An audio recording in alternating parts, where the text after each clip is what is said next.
Hi, I'm Tom Cannon. I'm the inaugural Poet Laureate of Oshkosh.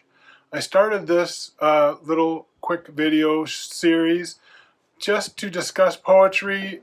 It started as a way to get the word out when we were kind of starting in the pandemic, and I really want to use it as a conversation starter.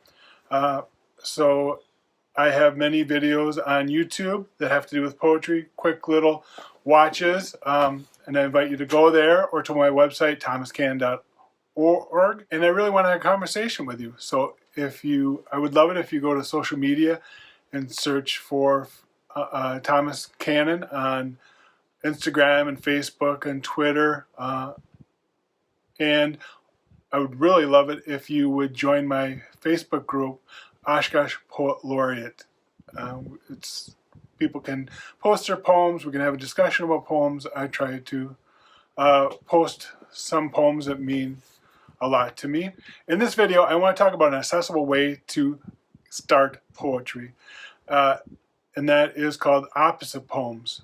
In his book, How to Write Poetry, Paul Jacinko presents the idea of opposite poems. Paul suggests that they could also be referred to as antonym poems.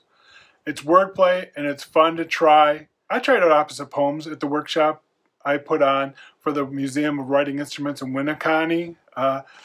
The person, Karen, who runs the museum, she handed out these little chapbooks, just places to write things.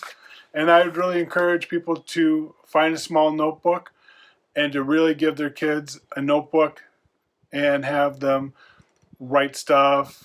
They can just color or draw. Start each day out by writing stuff that's gratitude. They can decorate the covers and really make it about themselves and what they want out of life. But these opposite poems, they can be a challenge, but it's a challenge worth trying. We tried it, and it really sparked some great creativity. Not everything has an opposite, and not every word is easy to rhyme, but it's a great way to get started, and you can break some of the rules and you'll see how it goes, how to do it, and I'll give you some examples. Here's a few of Paul's. What is the opposite of new? Stale gum that's hard to chew, a hot dog roll as hard as a rock, or a soiled and smelly forgotten sock. You might notice that Paul's opposite poems often begin with a question, and then the remainder of the poem answers that question. It doesn't necessarily need to be just a couplet. They work out in couplets, but you can go much longer, as you saw. The thing is to have the A-B rhyming scheme. Here's a few of mine. There's nothing madder than a wet hen, except for the owner of the pool she's in.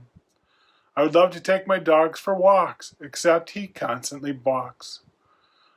Here's one I wrote at the museum. It's not exactly a great poem, but it was fun. It was a very windy day there, so I wrote, there's nothing like a day that's windy, except when your flowers go all bendy. These poems are fun to write and fun to read.